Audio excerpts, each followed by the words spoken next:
So thank you all for coming. And this will be a more informal type of session than the usual workshops. Allison's just going to give our usual 3-minute intro at the beginning, and then we'll hear a little bit. Monique and Andrew, I'm hoping we can hear a little bit about you, so we know what you have to say. And then we'll just kind of go from there with any questions. And Allison can kind of take it over from there. My name is Jocelyn Langer. I'm the Executive Director of NOFA Mass, and I'm going to turn things over to Allison if she's good to go. I think I'm all set. So I think I'm going to skip the slides because I just got bumped off of my program. So I'm going to just jump in. But so good to have you all here. It's really quite a pleasure, and we're so excited to have Monique and Andrew here. Both are incredibly experienced and have done many different explored soil on many different angles. And so I want to make sure we give as much time as possible to them and all the questions you may have. I just wanted to maybe start off with introducing Monique Bosch. She's trained in landscape design, soil biology, and horticulture, and she's designed and built over 40 edible school and community gardens and farms through New England, including a 2-acre urban farm in Bridgeport, Connecticut.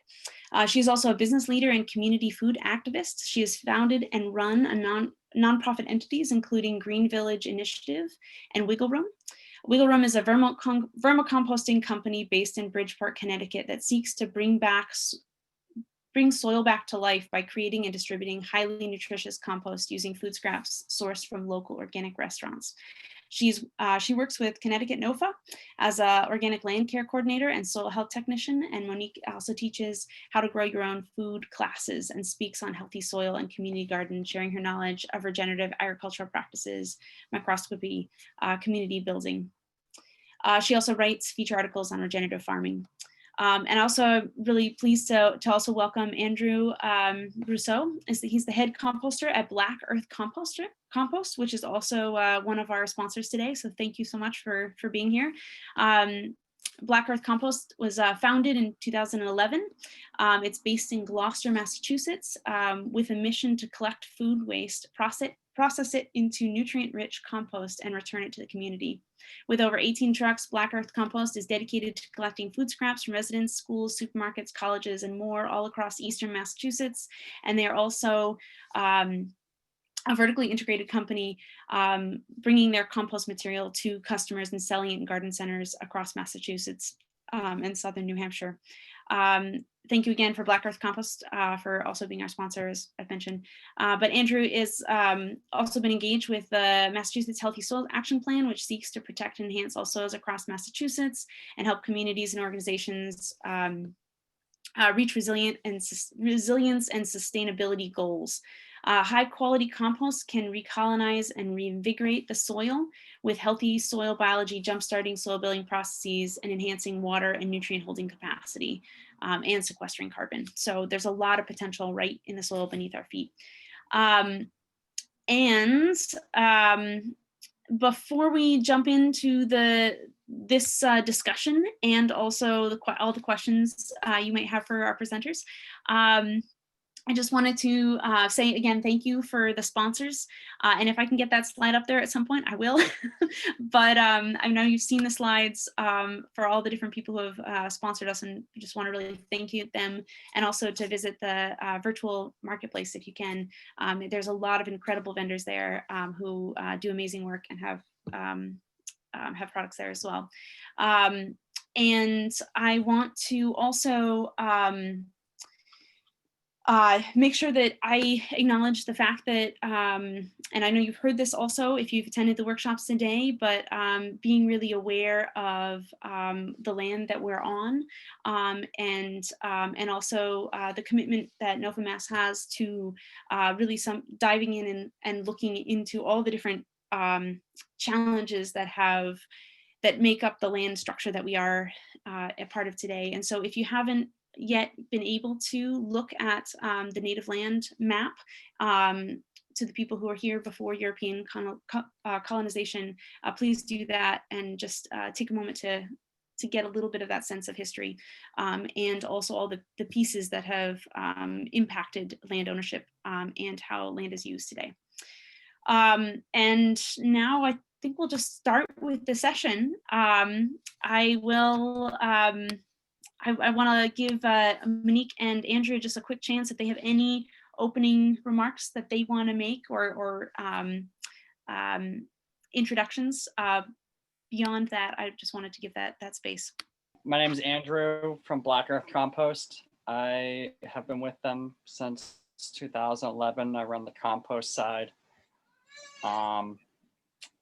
Yeah, I was an earth scientist. I was out in grad school in Seattle, and then I left that to come back to help start Black Earth.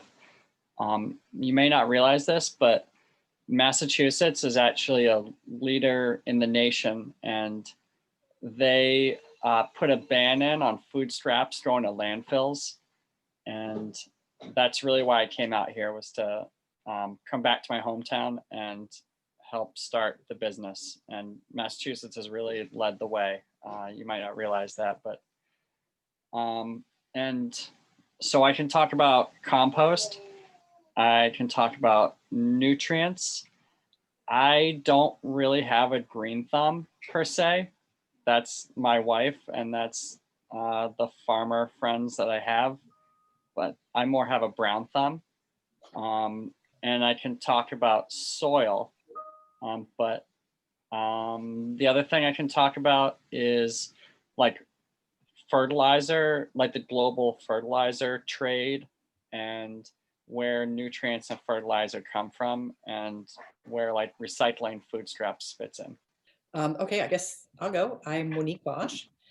I've worn many hats, and I guess I'm very passionate about empowering as many people as possible to grow their own nutrient-dense food. And to that end, I do travel a lot and help start school and community gardens and farms.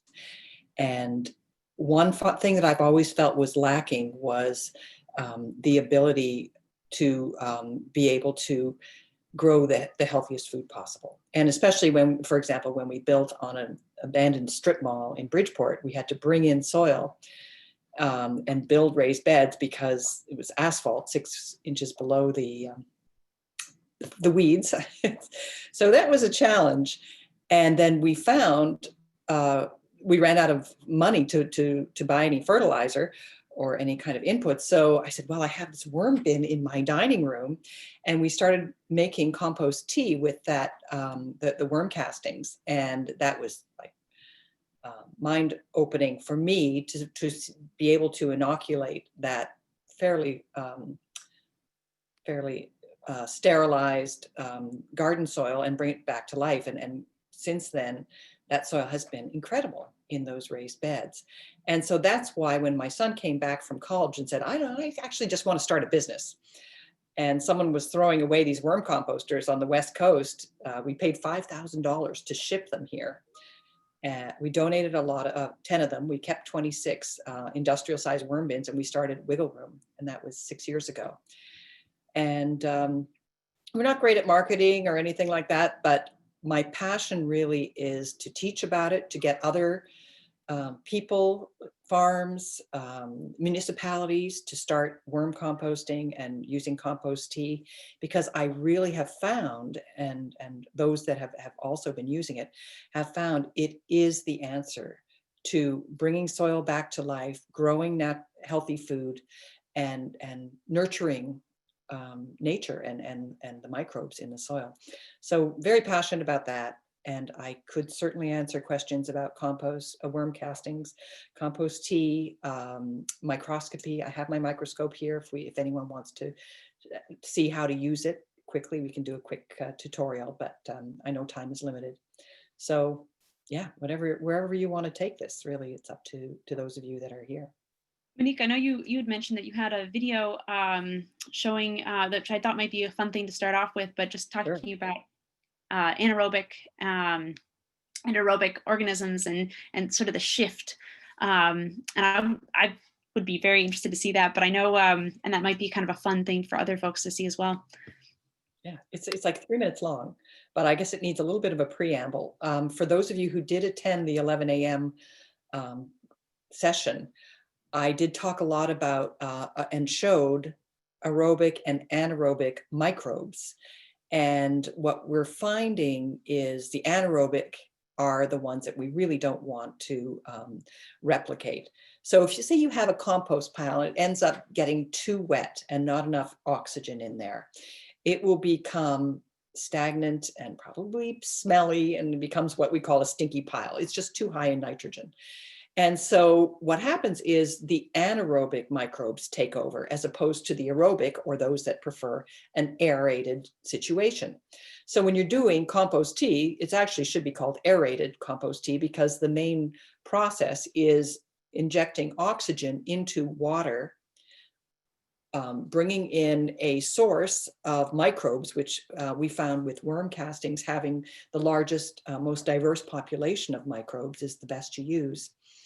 And then aerating it, adding an amendment, I'm sorry. And we tend to add things like fish hydrolysate, which is the cold process of fish, which includes the oil. So rather than emulsion, always try to use fish hydrolysate. It feeds fungal and bacterial, mostly fungal. Kelp, we use liquid kelp, which feeds the bacterial. And we use humic acid to bind and help with the nutrient exchange. And so these inputs are used as a food source for the microbes. So then you start bubbling the thing, and the microbes get released into this liquid. They have all this wonderful food to eat, and they'll multiply by the billions. And so after 24 hours, you have a beautiful brew that's ready to be used as a foliar spray and as a root drench. And it is full of plant available nutrients. And what you don't want to do, and I have a wonderful example of what happens if, say, you make a compost tea brew, or you get one at a local nursery, you take it home, and as I've done, leave it in the sun for a couple hours while you're running around doing other things. You come back to make the tea. Well, let's look at it first under the microscope. And you see that the anaerobic microbes have taken over. So it's kind of cool to see what that looks like. So I am going to share my screen here. And Monique, you probably know this, but we've had a couple issues with video. There are 2 boxes at the bottom that you can check for screen share when you're playing a video. Okay. That will make it better. Optimize. I like the optimize share for video. Optimize. Yeah, that's a good one. I didn't use that on my last one. I hope that was okay. I forgot. Sometimes it works without it, but fancy button. Okay, are you seeing what looks like a green smudgy thing? yes. Excellent. All right, so that is the microscopy. So here we're going to play that. So this is compost tea, 100 times magnification, 20 hours after brew. Seeing a lot of nematodes. We have, I would say, dozens in this one drop. They are aerobic. Which is awesome. Plenty of diverse bacteria, lots of aggregates full of bacteria. I'm also seeing flagellates. You have to zoom a little closer for those. And I'm watching these nematodes come back to life now that they've stopped bouncing around in the brewer. I do find that they start to move again. Whether this guy does or not, now I'm seeing something there that looks like a testate amoeba. Let me just zoom in on that. Yeah, you can see down below, testate amoeba there, stuck to an aggregate. And that is appears to be a, I would say, bacterial feeding nematode. And you can see the flagellate activity there.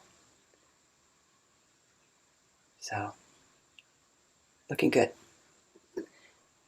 This cyst here, attached there in the center, This is just the one. appears to be probably a ciliate cyst. So if this went anaerobic, that would come back to life. Okay, so that is 20 hours after brew. Screen sharing has stopped. Okay, So what I'm going to do is look for the others. Apparently, I thought that was the video showing all 4 different time frames, but that was just the 20 hours after brew. So Andrew, if you'd like to talk about something, or if Yeah, actually, one thing I did want to ask, and unless Andrew, you have something very specific, but I did want to ask also, I know both of you have done a lot of thinking about large scale resilience in New England from the perspective of composting, but and also healthy soils. And I was just curious if you would be interested in sharing some of your vision on possibilities, either for yourself personally or kind of what you see for the Northeast region. Sure. So I've done a lot of thinking about fertility and fertilizer and where it comes from. So just talking about the basics: nitrogen, phosphorus, potassium. Those are all elements out of the periodic table. We can't create them or destroy them. You have to find them. And the way that society finds them is we mine them out of rock. Nitrogen, we mine out of atmosphere. Phosphorus, we mine out of rock. Potassium, we mine out of potash salts. There's a lot of phosphorus mines in Africa.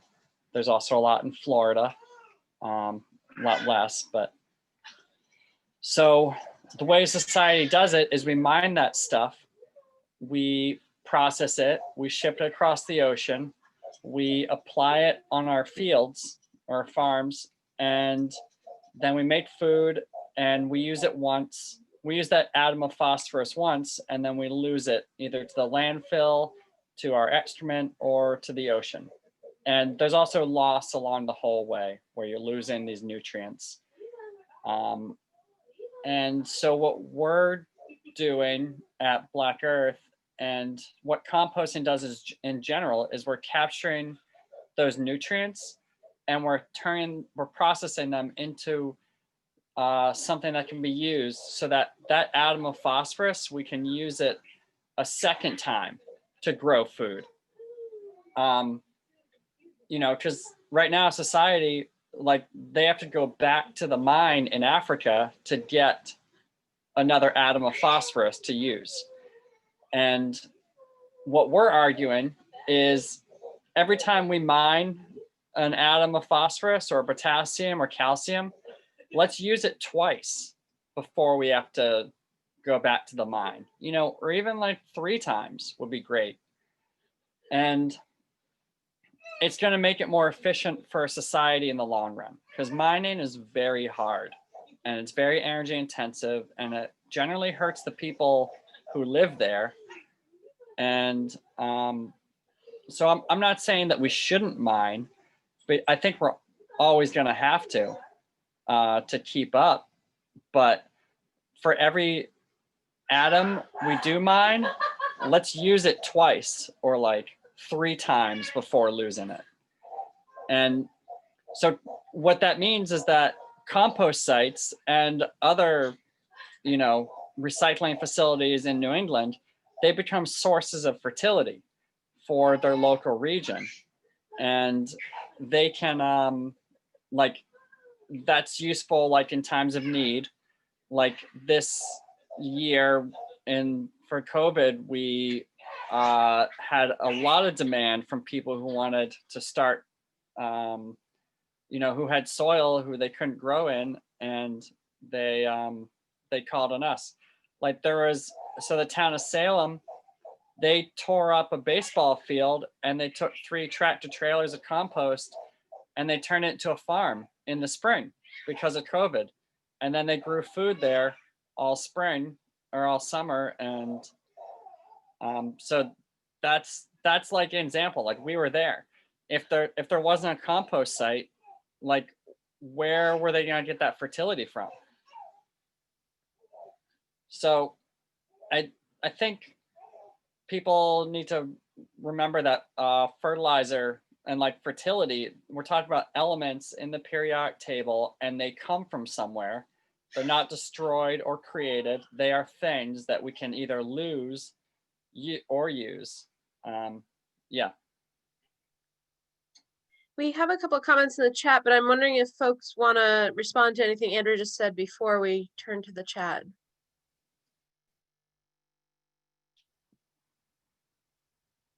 I would say folks can unmute themselves and jump right in, or just put your question in the chat. Either way is fine with me if it's fine with Allison.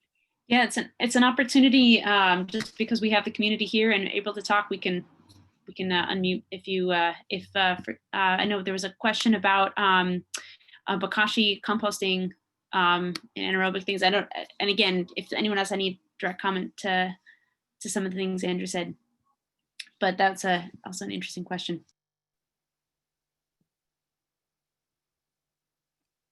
I'm going to jump in here because I can't help myself.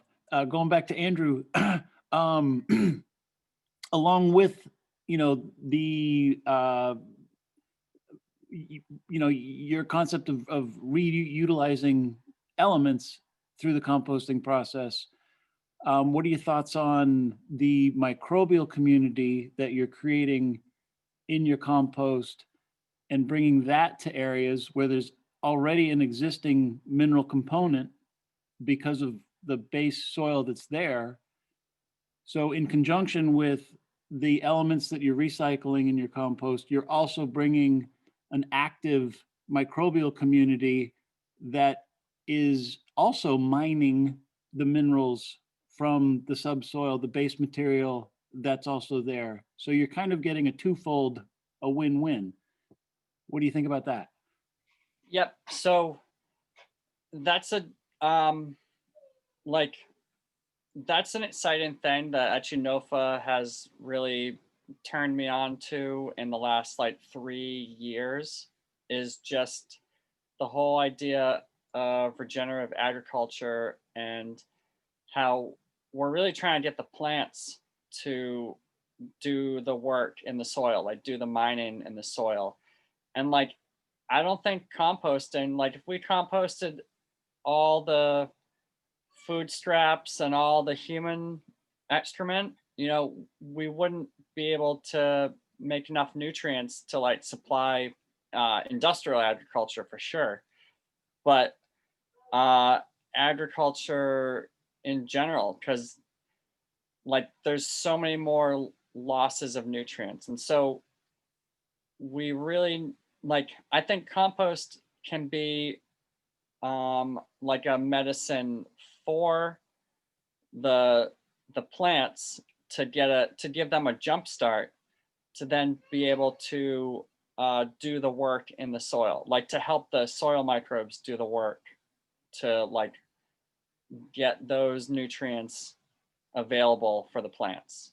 So I see compost as almost like a shot in the arm for a soil. Yep. Monique, what do you think about the biological aspect of the compost in conjunction to your mineral, base material, subsoil? I really think it's all about the life in the soil. So I do agree. And if you look at Bionutrient Food Association, they are looking at a two-prong approach where you do need to have minerals, specifically trace minerals that are often lacking in soil. So a soil test from, say, Logan Labs, which is one of the labs they recommend that really take a good look at the trace mineral availability. That is key. But if you don't have those microbes to do the nutrient cycling and to build that symbiotic relationship between plant and nutrients in the soil, then you are going to not be able to access the nutrients. So you might have broccoli that has the potential to take up all of these wonderful nutrients, especially calcium and things like that. But if you don't have a living soil, it will not be able to access those. So to me, that's what the thing the Bionutrient Food Association is really pushing, is understanding the role that those microbes play in making those nutrients plant available. And so when you're looking at something like a compost tea, you're taking those nutrients that are in the microbes and applying them directly, for example, as a foliar spray, And I can remember going down a row of peppers, and I get to the end, and the peppers at the beginning are standing up. They're greener and lusher and looking thrilled because they've been able to absorb those nutrients immediately. So if you ever are doing something with compost tea, it really is quite extraordinary. Once you start doing that, you're going, oh my, this is really special. This is really showing us the power of the microbes, living soil. There's a really fascinating recent book that came out called The Regenerative Grower's Guide to Garden Amendments, but it's a small scale, but accessing nutrients on different levels by Nigel Palmer. But it's just a fascinating book about accessing nutrients on a local level. I'll put it in the chat. So one thing I want to mention about compost and like nutrients and micronutrients is that like not all composts are the same. Like composts are basically what you put in them. And so if you don't put something that contains silica into your compost, then that finished compost isn't going to have silica, and then your plants might be deficient of that silica if they can't access it from the soil themselves. And so, you know, there's yard waste compost, and then there's food scrap compost. Like yard waste composts are basically made with the grass that came from your yard. And a lot of times that's kind of, you know, soils in people's yards aren't like the epitome of soil health. So that grass isn't necessarily got all the nutrients that your tomatoes are going to need or that your vegetables will need. Whereas a food scrap compost, you're putting in like fruits, vegetables, fish, dairy, cheese, all these things that are like the fruit of the plant or the animal. It's like that's where the plant put all its nutrients. And so you're taking that stuff, which is nutrient dense and diverse, and you're putting that into the compost, and then that will then be available to your plants when you apply it. That's one of the beauties of thermophilic compost, is that you can put in all of those food types of inputs, where with worm composting, you really have to stay away from meats, and if you want to use it as a compost tea, we also stay away from manures. So you are missing a little bit of well, not a little bit, a lot of that diversity of nutrients that are available. The reason you can do it with thermophilic, of course, is because you reach a temperature that is going to kill any pathogens. And also you can take the full spectrum of inputs, including weeds with seeds, because it'll kill the seeds. So just understanding that, and with worm compost, you're only killing pathogens that go through the gut of the worm. Who's to say that every little speck of whatever you put in there is going through the gut of the worm, and it will not kill weed seeds. So you just have to understand what the limitations of each type of composting is. And static pile, of course, is not going to do either thing, pathogen, killing pathogens or weed seeds. So that's a real good reason to use thermophilic. And so thermophilic as an input for worm compost is another great thing. I know that that we're working with New England Compost. They have amazing compost, but they want to start making doing worm composting with their thermophilic compost just after as it's cooled, to speed up the maturation stage and to introduce those microbes and speed up the whole process and add the diversity of microbes from the worm castings. So I think there's that combination of taking the best of every discipline of composting and really tweaking it for whatever your purposes are. Mentioning different types of composting. Oh, go for it, Robert. Thank you. Andrew, I was encouraged to hear you say that Massachusetts is a leader in compost, but I'm supposing that there is still a lot of organic matter in Massachusetts that is not being properly composted. So I'm wondering what you think about two things. One is, of the organic matter that is not yet being composted, what do you think is the low-hanging fruit? Is there still some big segment of organic matter that we should be doing a lot more with in terms of composting? And then out of the things that are not being composted, what component would contribute the most value to the compost in light of what you said earlier? What you put in is what you get out.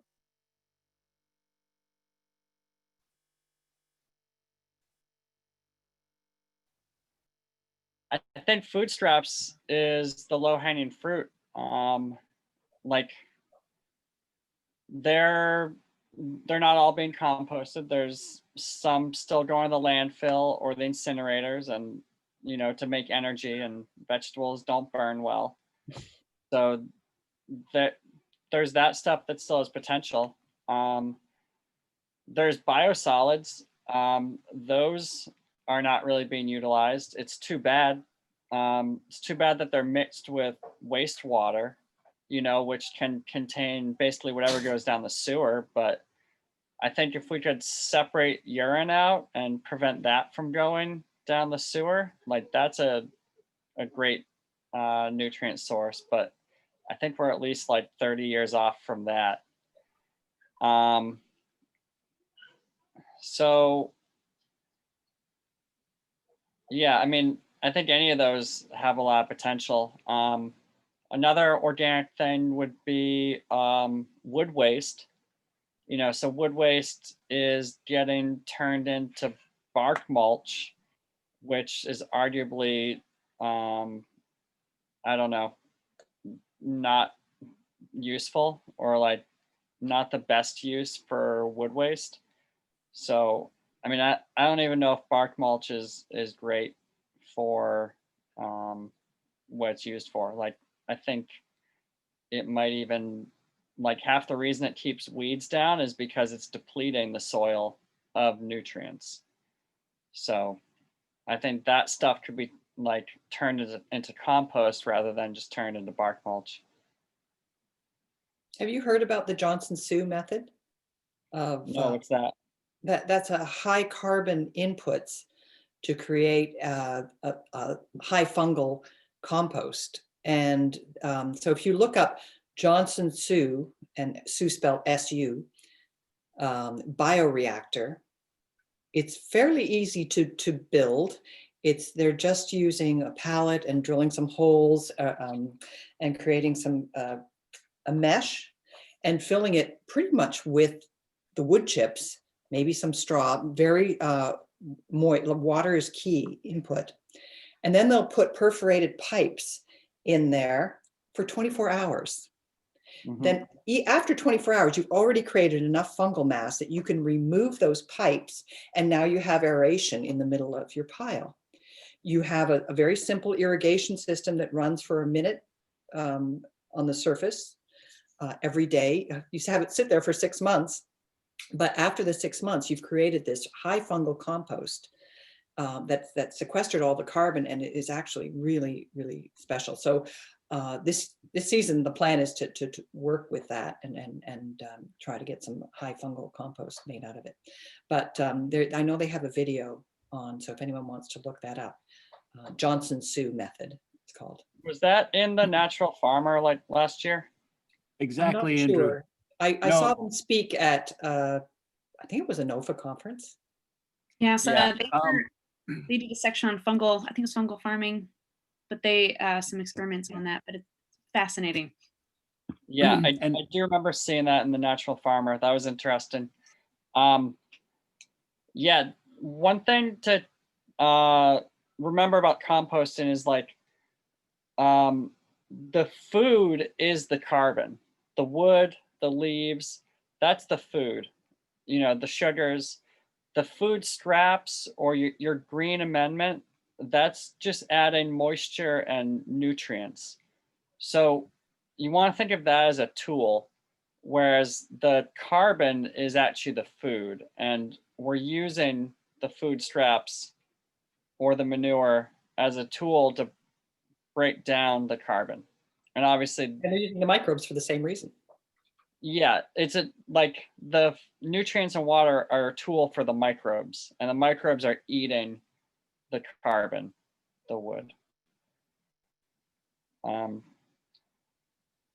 There's a question on bokashi composting, and I know Monique, you mentioned different types of composting. I was just wondering if either of you would comment on specifically the use of anaerobic microbes and your perspective on that.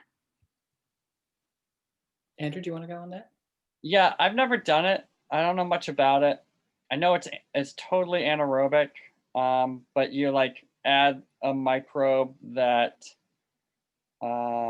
basically takes over and kind of like sets it. Like all anaerobic environments aren't the same. Like if you're going down one path, like if you just let it go, it's going to go down one path. But if you add this microbe consortia, then it goes down another path. I think which smells less. I don't know much about it, but I would say, and I guess this goes for anything because I see a bunch of questions about like different methods and techniques. I think that the only way to know anything is to do an experiment.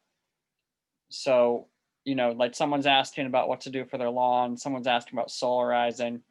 You know, if you're not sure, then do it in one area and don't do it in another and see what happens and experiment, try different things.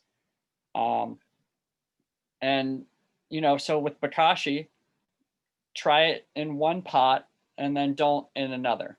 And do that set, do it in triplicate. So you got like 3 pots that have bokashi applied and 3 pots where you're doing whatever you normally do and see what happens. That's, you know, because you can get soil analysis all day long and look at the analysis of your inputs and you can try and figure it out. But at the end of the day, like plants and soil there's such a range of like different properties that it's hard for a computer to figure out if like, is this input going to work here? And the most important thing of any experiment is your labels. Label and make sure you don't lose your labels, because once you get your labels confused, you might as well throw out the whole experiment because you have no idea like what you did. So yeah, like someone here is asking about silage tarps, and I'm guessing that's for solarizing, and you're wondering if it damages the soil food web. So I don't know the answer to that, and I'd say I would guess that there's a lot of factors, and so I would try solarizing in one area and then don't solarize in another. And if your question's about soil food web health, then get a microscope or take a sample and send it to like a soil food web lab. I've done a little experimenting with solarizing and microbial life. It really does depend on how long. If you have the correct temperature, a minimum of 70-degree ambient temperature, and you're doing solarization and it's a sunny day, you're going to get a really high temperature quickly. So you only have to leave that clear tarp on for one day and then you can remove it. I know we were working in Rhode Island on this site that was infested, it was just covered with mugwort. So you have all of those anyway, it was a nightmare. So we ended up doing the solarization, kept it on for 24 hours, removed it. I looked at the life, didn't look great, but then when I looked 3 days later, it looked much better. So I guess the microbes had penetrated deep enough in the soil to protect themselves. There was one area that we kept the solarization on, And it was, you could tell it was pretty much dust. There was no life left in that soil that had been left on for a week. So you do have to be careful with it, but we found with the quick use of the way solarization should be done, with the clear tarps, that it seems to be fine for a short time. Again, just try it. So Andrew has good advice there. Monique, yeah, I was just wondering if Monique wanted to comment on the Bokashi method, Bokashi. or if we No, should so move I'm on to the next avoiding that question. because I have no idea. Okay, that's I've fine. never done it, and I'm Yeah. always about these aerobic microbes, and I just can't even put my mind there. But you know what? This is my commitment. I'm going to try it and do the microscopy so that I'll know the answer. Cool. I'm, Okay. I'm making a Yeah. note to myself. Great. All right, Allison, you want to jump in with the next question? I was just going to mention for whoever's, I don't know much about Bokashi, but there are some really fascinating talks about disease suppressive soils using anaerobic microbes, and then switching over to an anaerobic environment. So I don't know if that's similar with Bokashi, but just put it out there for that person. And there was a question about high organic matter, soils that have really high organic matter and becoming hydrophobic. And do you have any recommendations on that?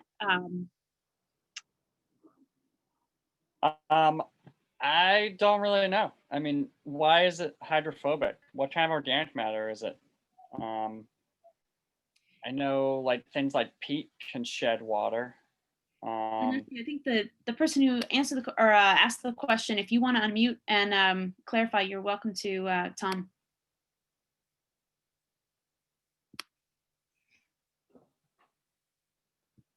Hi.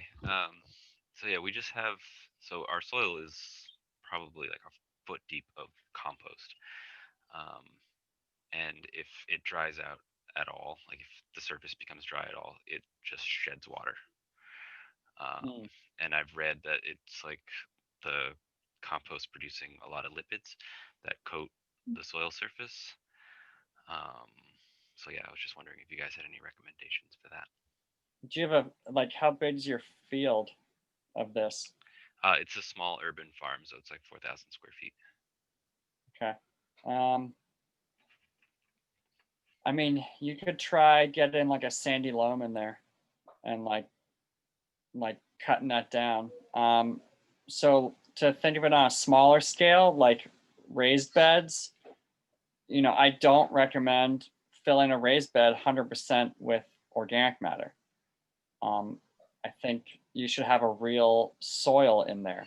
And so if you think of your, 4,000 square foot area as a 4,000 square foot raised bed, what happens is if you filled it 100% with organic matter, then it compacts over time. The organic matter keeps breaking down and the fine particles filter down. And but if you have like, let's say 70% soil and 30% organic matter, then soil is basically ground up rocks, like tiny ground up minerals and clay, and that stuff holds air spaces open, and so that can resist compacting. And I think that would also allow like moisture to penetrate. Like if it really is lipids on the compost, then I would cut it with some soil. And you can get in contact with me because I have a source of soil that I use that, like, I tested for heavy metals and I test for herbicides, and because a lot of soil that you buy around, in Massachusetts is actually recycled soil. And so you don't really know where it came from. That's why I buy it from one source where, they're like building a Walmart and they tear down a forest and they dig up all the soil. And so that's like virgin soil, more or less. But that's basically where soil comes from in here. Like it was dug out of somewhere. But so I know, yeah, you can get in contact with me. Awesome, thank you. And a follow-up question about, we didn't finish this one, but solarization, you'd mentioned, Monique, you've done some research on that. Have you had any research or experience with occultation or covering the soil with just black tarps without, and if that has an impact on microbes as well? I have done some black tarping, and that we tend to keep on longer. But my worry is also the breathability of the microbes underneath there.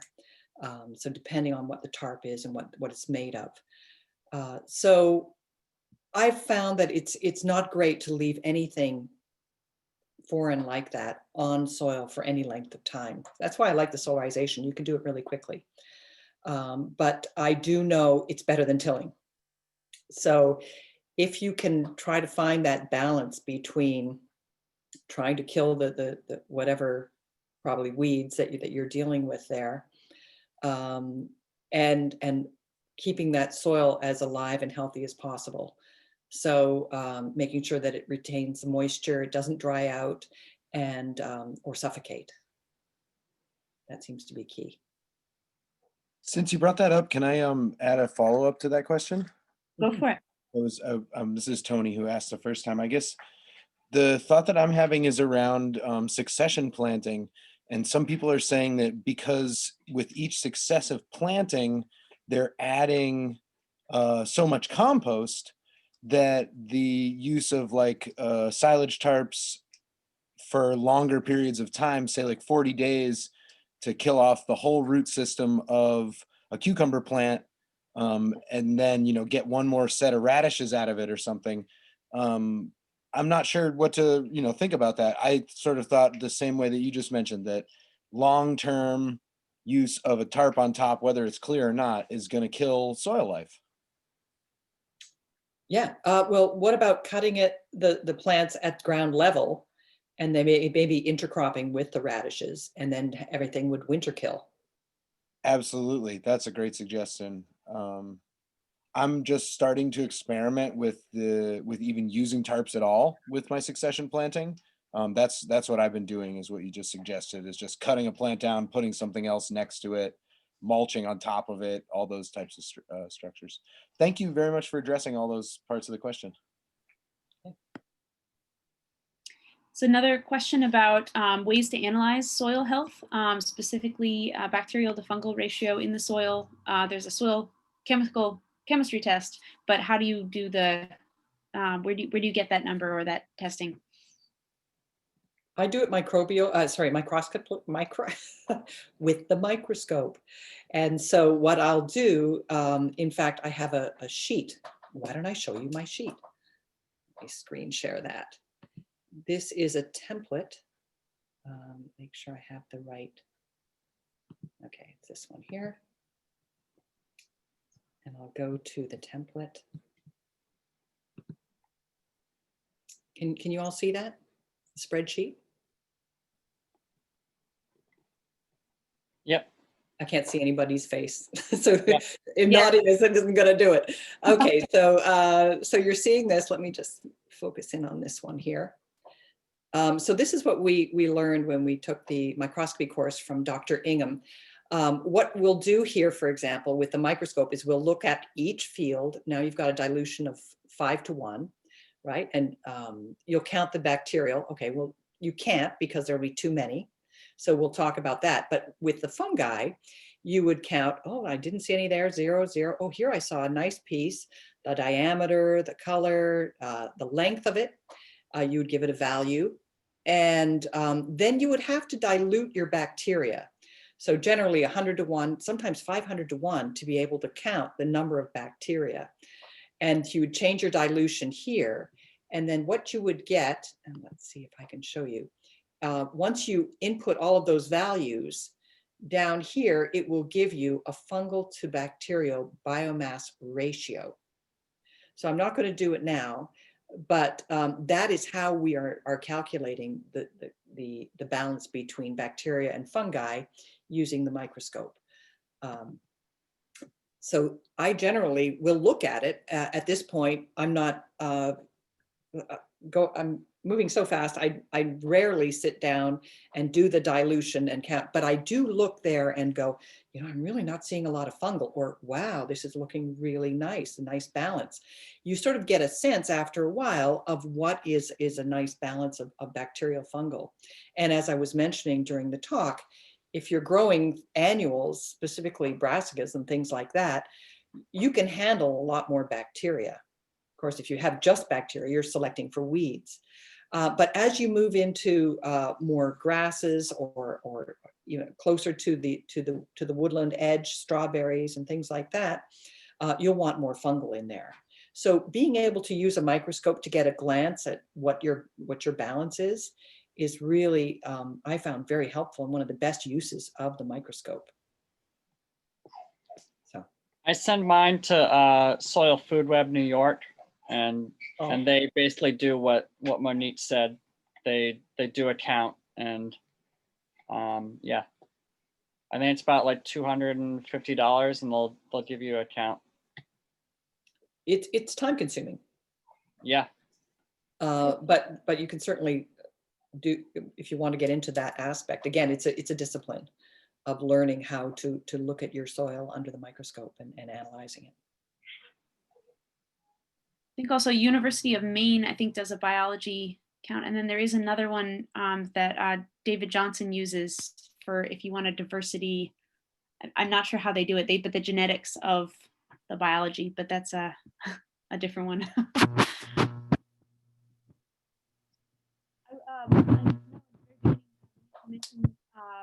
The anaerobic versus aerobic, and I was wondering, I don't know if you had found that video you were mentioning.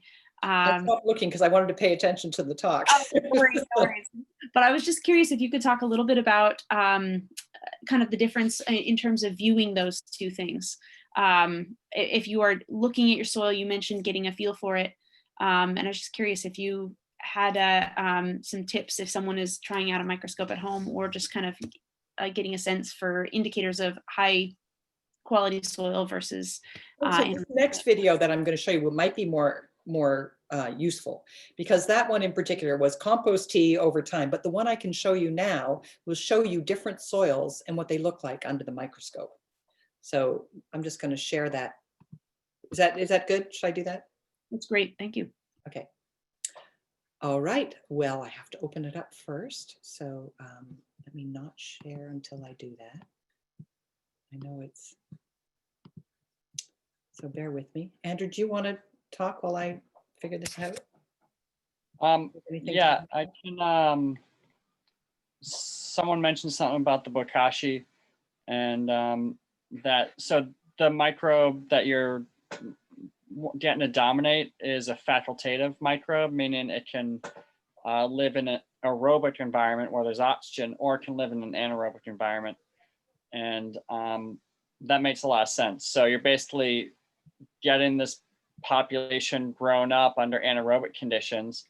And then once you release it into your soil where there's air, it can just flip an internal switch, and then it can continue to live in an aerobic environment.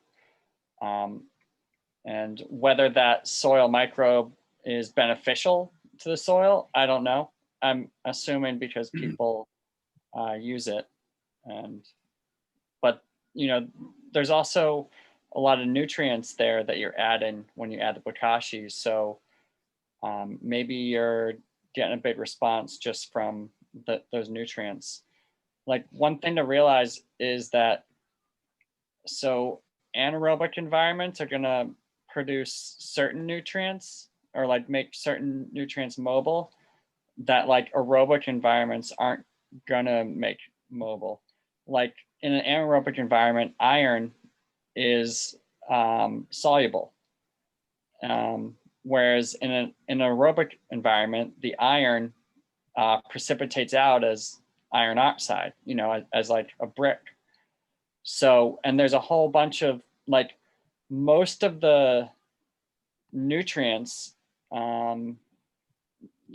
like, they have different mobilities depending on whether there's oxygen or not. Like manganese,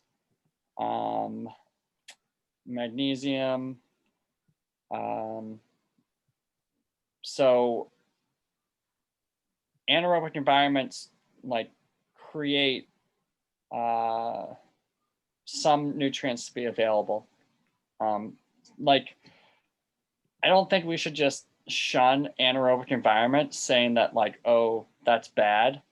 You know, like soil, like one reason that soil particles and like large soil particles and texture is important for like good soils is because those particles, there we go, those particles on the inside, there's not as much oxygen. So you have like a lower oxygen or even anaerobic environment going on there that's affecting those soil minerals in a different way than what's happening on the surface of the particle where there's oxygen. So you have this big diversity of microbial different metabolisms and different effects on the nutrients going on, and plants benefit from that whole range.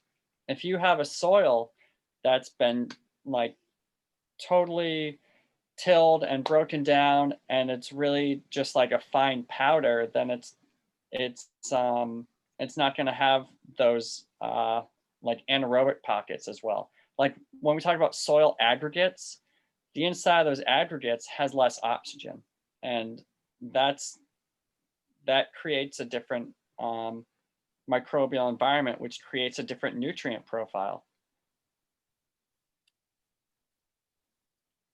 Yeah, John? Yeah, I do. So the bokashi, the Korean natural farming, the jadam method, they're all fascinating, and they certainly utilize a lot of these anaerobic techniques.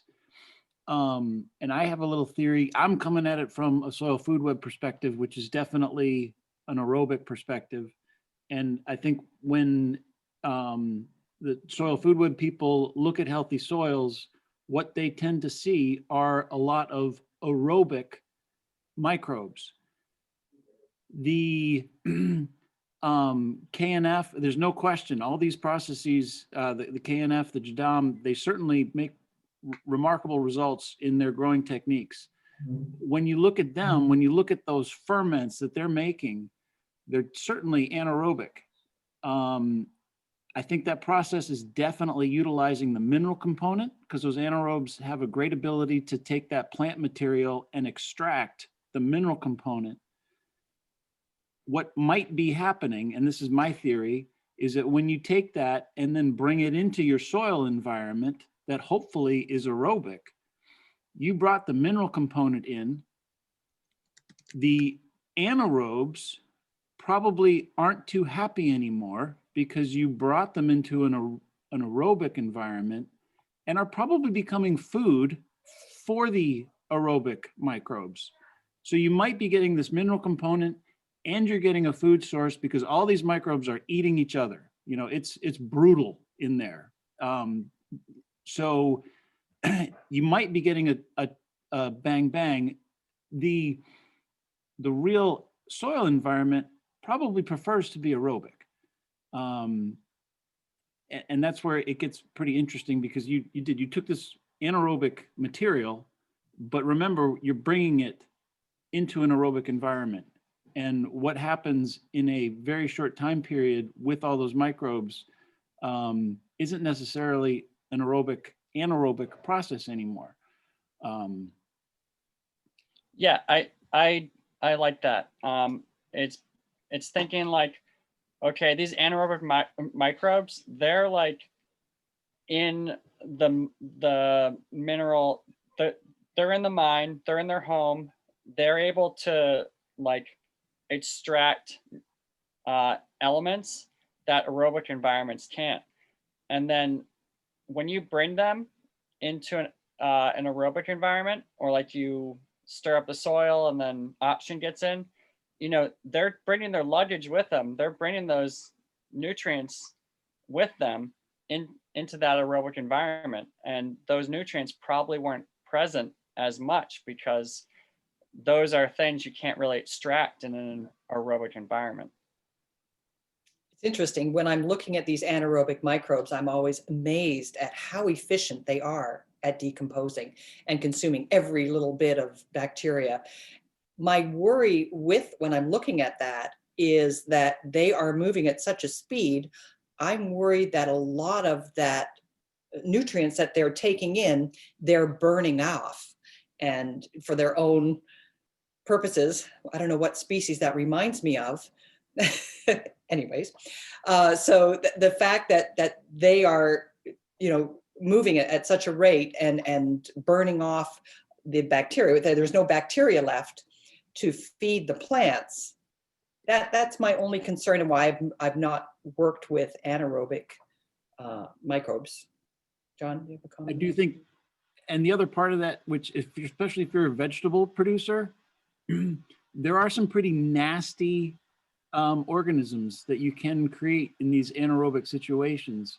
And if you're going to spray that on a vegetable crop that you're bringing to market in a couple of days, that could be pretty bad. So you do need to be conscious of that. And that again, if you're working with these anaerobic systems, I would definitely be concerned about what kind of pathogens you might be putting on your vegetable crop and bringing to your customers. Yep, definitely.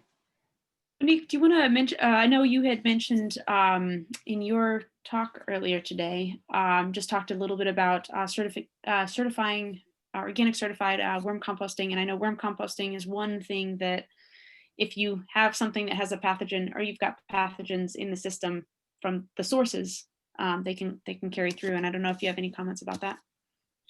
Well, when we wrote the regs for organic certification for worm castings, one of the stipulations was that you could only use organic vegetative inputs. So nothing that might carry a pathogen, such as a manure, a meat, anything like that, a fish. So we were really careful when we are doing our inputs for worm composting.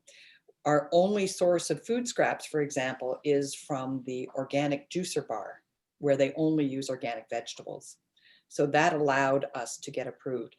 We use organic steel cut oats, certified organic steel cut oats, or certified organic cornmeal, because grains are very beneficial as a food source.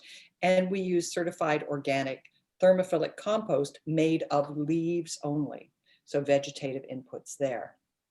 And that allows us to know if we're making a compost tea, we can spray up to the day of harvest, because all of our inputs, and that's how when we wrote the regs for the tea, the certified organic compost tea, you did want to use certified organic compost, in our case, certified organic worm castings, as our input. And then the amendments are also certified organic. And the whole thing is keep it aerobic, avoid any chance of pathogens entering the system. Does that explain that? That's great. Thank you. And just a side note, like being certified organic, like you can have a compost that isn't gonna provide pathogens, even if it's not certified organic. That doesn't organic doesn't have a bearing on whether you have pathogens or not. It's really just talking about the inputs. Right. And again, it's different what your inputs can be, because you do a different type of process of composting, the thermophilic. Yep. There was oh, go ahead. I just want to check in because we have less than half an hour left, and I wanted to rewind to a little bit earlier. But Allison, if you had a question in mind that follows this, go ahead. I was going to ask, I know, I think Maureen had a question earlier on scale resonance research. Maureen, did you want to ask your question? Sure, thank you. About a year ago, I found some research that had been done by a Dutch fellow, I guess he had done the work in Belgium, about using music and how when plants produce proteins internally, what they're doing in linking up and creating the proteins creates a tone. and that some music reproduces that tone, and it was having these wonderful effects on, for example, when they did trials that the group of tomatoes, for example, produced 1.5 times as many tomatoes. They were healthier, they were tastier. And I just wondered if anybody here has done any research on that or knows of a source for the music. So he gave examples like vineyards love Vivaldi. And there are some Indian, I know you're laughing at me, but it's Love really, it. I find it fascinating. So has anybody here done any research on this or know anything about it? Writing that down is my next project. I just love this sort of thing because there's so much we don't understand. And just as the music has such an effect, as we found, on water molecules, have everybody observed that? If it has such an effect on water molecules, sounds and music, there's a Japanese fellow who's done research on this. Of course, it makes sense that plants and people are made of water. That it would also have an impact on food production. That's wonderful. I would love to learn more about that. Sounds, yeah. Yeah, I'd say do an experiment, because like it's a very complicated system. The plant, the soil, the whatever weather, atmosphere, environment it's living in, there's a lot of factors, and it's like the plants will tell you what they like. You know, a scientist might not be able to, because they don't know everything that's going on, but the plants don't lie. So I always encourage experiments. They will tell you what they like and what they don't. We're planning on starting to use it this coming spring, so I guess we'll see what happens. On down Could and tell I us share, next year. could I share a screen real quick? Yeah, that'd be great. I think you disabled me for sharing. Ooh, let me make sure I fix that. 1 second. I have.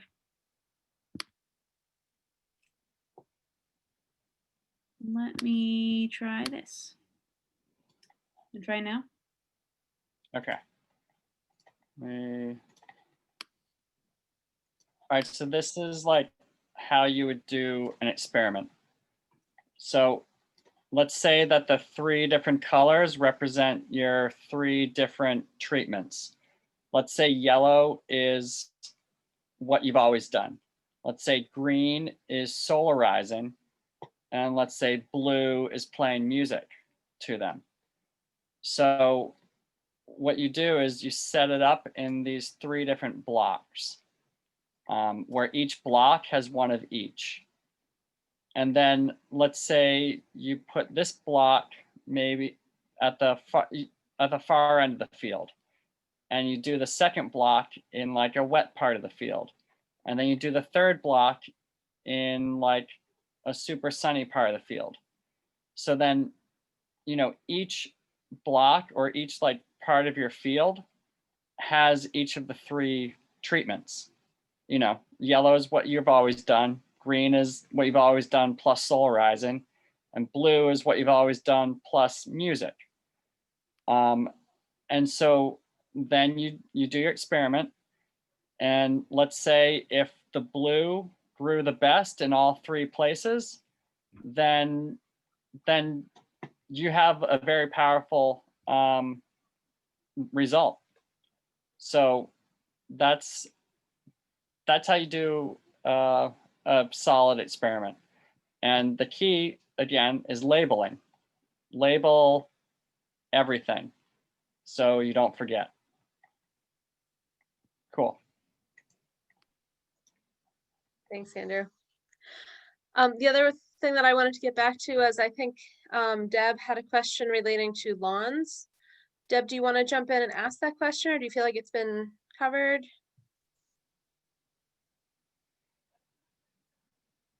Deb's still here.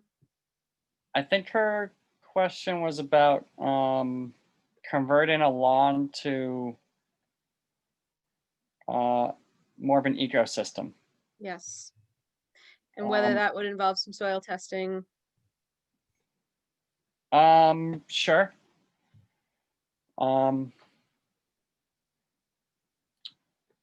Like if she still wants grass, then you could add amendments. You could see, is it too compacted? A lot of times lawns are extremely compact. And if she's trying to convert the lawn into like something that's not a lawn, like one thing is in people's yards, like trees, often the lawn goes right up to them. I think the trees need at least 10 feet,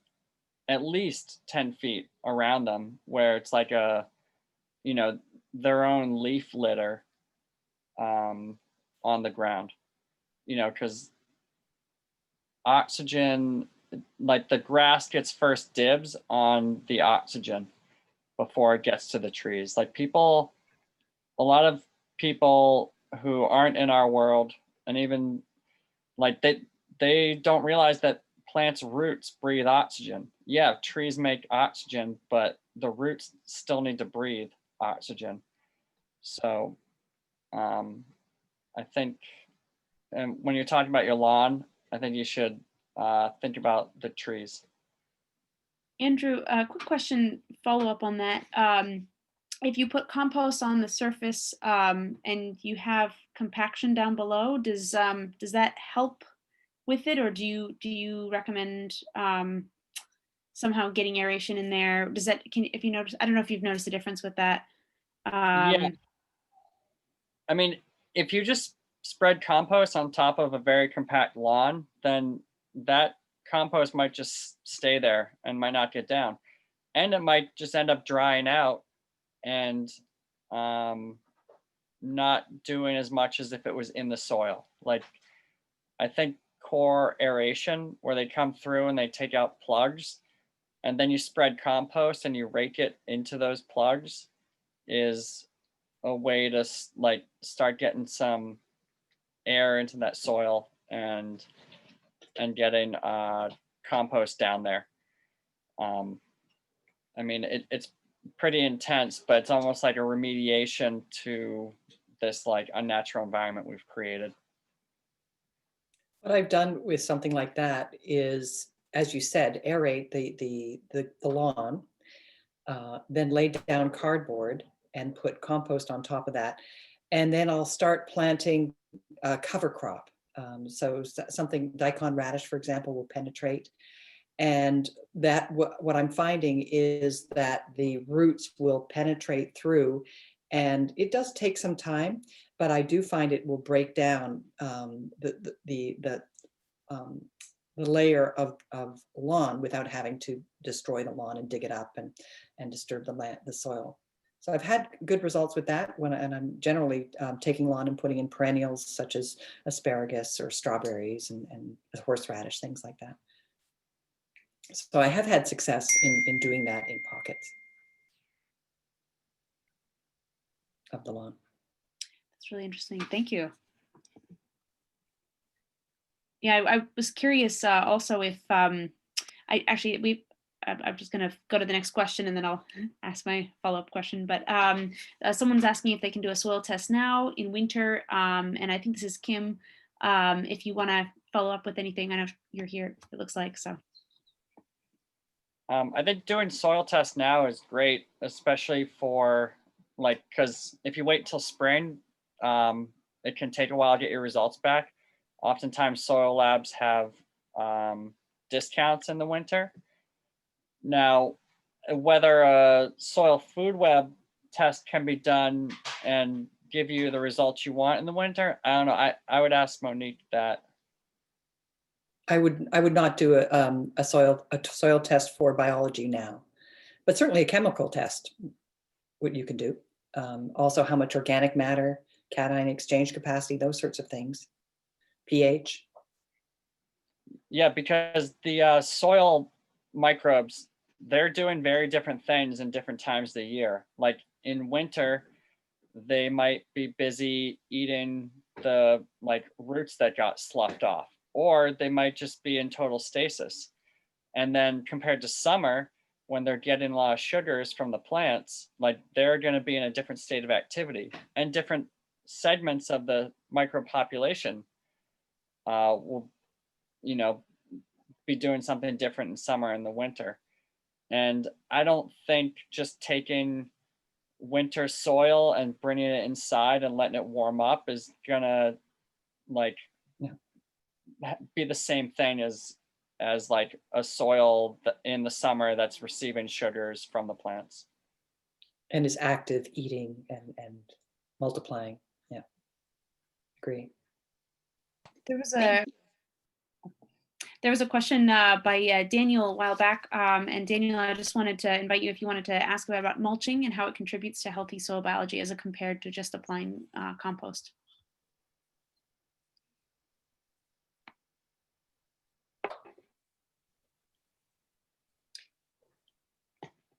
and don't forget to unmute, Daniel.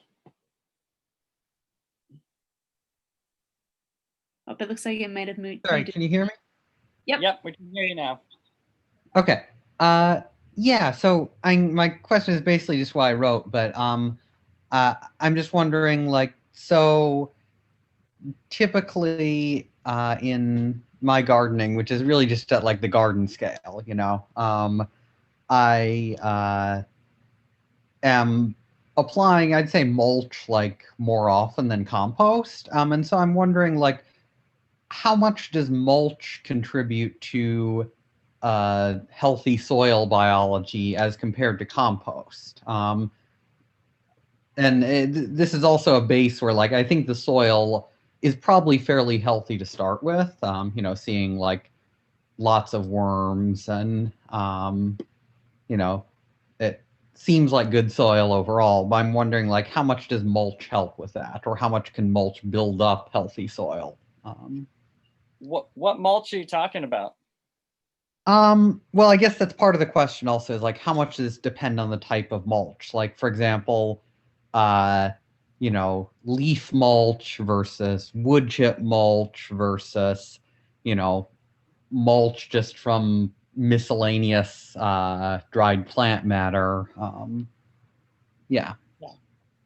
Yep, so that's great because there's a whole range of different mulches. I think leaf mulch is one of the best. Compost is essentially a leaf mulch that has more nutrients and a different population of microbes than just leaf mulch. Then you got wood chips, which could be broken down, you know, or you can have raw wood chips, or bark mulch, which is either like raw or slightly aged. But all the mulches essentially are organic matter. And then, you know, the question is, do you leave the mulch each year? Do you let it get incorporated into the soil, or do you pull it off? So, like, on the extreme end, I would say like a bark mulch or wood chips, if you're putting that on each year and you're letting it incorporate into the soil, then it's going to make your soil woody. And, you know, people talk about how then that robs your soil of nitrogen, because the microbes take the nitrogen and other nutrients to break down that wood, instead of letting the plants get them. Like, the microbes get first dibs at these nutrients. So that's an extreme example. And like I said before, like mulches, like bark mulch, I think half the reason they work is that they're depleting the soil beneath them. And so it's really preventing plants from doing well, which some people might want, you know, in a landscaping setting. Some people don't want their plants to grow. They want to keep them small and manageable and don't want to do work. So that works there. Like, but if you started putting leaf mulch or compost as a mulch on those plants, they're going to start taking off. So on the other end is using leaf mulch or compost as a mulch, and I think that's good. And I think so and use them to contribute to soil health, I think it's great because you're keeping the surface of the soil all the way through its depth moist. And also the underside of the mulch is moist. And so you either got soil animals eating away at the mulch from the bottom, well, like eating the microbes that are eating the leaf mulch or eating the compost mulch. So you get a much more diverse fauna there rather than from like a bark mulch. So I think even just keeping the soil surface moist is a huge benefit to the soil food web. It's always better to not have bare soil as well. So the fact that you're covering it with mulch.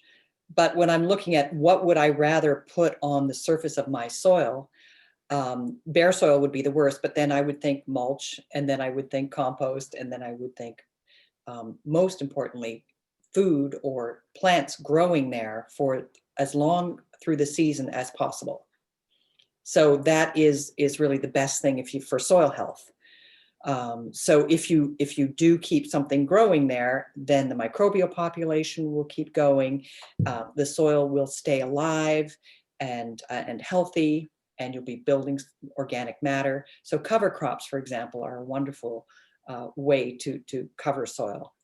When you're talking about growing things like vegetables, a mulch there would be either straw or hay. And looking at the difference between straw and hay really quickly, what I would recommend is putting hay down first because it tends to break down quicker. And there might be weed seeds there as well. And then putting the straw, which will tend to have a more empty, oxygen-filled rods, if you will, as a top surface, and will take longer to break down as sort of a barrier between whatever is coming, rain, sun, and the life that's underneath there. So that's when I look at mulch, I'm often looking at food growing, and that's what I would consider suitable for food growing. But in a landscape setting where you have landscape plants, I think Andrew described it perfectly. So we have about 5 minutes left. I just want to do a quick time check, but Daniel, go ahead with your follow-up question. Yeah, I just wanted to follow up. So I'm trying to, like, the context for this is that I'm trying to juggle, like, I want wood chip mulch to be a growing medium for mushrooms, but then I also kind of want to, if possible, grow vegetables around the same space. And so I guess what I'm wondering is the nitrogen depleting effect of wood chip mulch really that significant? I thought that it was like, I got the impression that it was a fairly minor effect, but it's actually pretty major. I'm saying if the wood chips then were incorporated into the soil, like if they're just on top, it's not going to be an issue. But if you let that stuff get in the next year, then it would be. Oh, I see. Okay, that makes sense. Thanks. And by the way, growing mushrooms out of wood is amazing. Like, I mean, if you want to talk about magic, turning wood into food is incredible. Like, I think, and back to someone, I think Allison, the original thing you were talking about sustainability in New England, like we have all these wood products that we're turning into bark mulch when we could turn that all into food. Like, wow. And the byproducts of some of that, all the enzymes there can actually break down organic pollutants. It gets very, very exciting. It's just like, oh, yeah. It's amazing for soil remediation, unlocking nutrients, all sorts of things. Yeah, I was just going to say thank you so much to both Monique and Andrew. And I just wanted to, I know we kind of jumped around the questions, so I appreciate your all patience with as we kind of finagled it. Thank you so much, Monique and Andrew. We really appreciate this.